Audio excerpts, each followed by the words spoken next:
Do not use red pens to mark my child's work. Red is too aggressive and might hurt his feelings. And in this case, I am going to type my response, no thank you, and I'm going to print it in red ink on red paper and put it in a red folder and have it delivered to your house. And I'm just kidding. I wouldn't go to that length. I'm just going to leave your email on red. Get it? See what I did there? That's why I write the jokes. Otro po ni, dili ba gamiton og puwa nga ballpen. Sa man may tuigan gingnan na niya. Kabantay mo sa card sa una, mga kaedad na ko. Kung imong edad is 40 years old or above. Di ba ang card na to mang lipstick or naigrado nga puwa?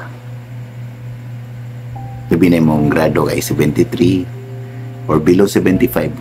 Di pa makadawat ang grado nga nga na. Karon tanawan yung mga card, di mo kita og grado nga puwa. Kay gibawal ang puwa nga ink. Kay di taganahan nga masakitan ng bata. Ingana ka hasta ang color sa ballpen malain ng tao. Kung ingana itong mga bata kay di taganahan nga aggressive mo kay na kung puwa ko no. Atong ilikay itong mga bata na anang dita may bunga. Atong mga bata dili maning kama. Di man sila andam mo agi sa trouble. Di sila andam mo agi sa lisod. Masin mga pamungan ipa atong lisod-lisoron masayod. Kay wa may sayon sa kinabuhi. Ganahan tag sayon kitang tanan hasta ko ganahan sayon. Pero ang tinuod na kinabuhi dili sayon. Kung mga tag sayon, ganahan ka maghigda ka. Di ka mulakaw. Ingana ang mga nasa ospital.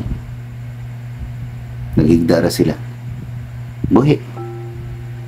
Pero way barog-barog. Kung ganahan ka ma-feel ang kinabuhi, apil ang kalisod imong ma-feel. Managingon, kung nangandoy kag uwan, ay uli kay sa lapo. Apil na siya. Apil siya sa kinabuhi. Pero ang sinitaburon sa education, di taganahan ma-insulto ang mga bata, di taganahan kasaban ng mga bata, di taganahan mapakaawawa ng mga bata. Pero aras trabahoan na may magpakaawa nyo, na may mga insulto ni hindi kakalikayan.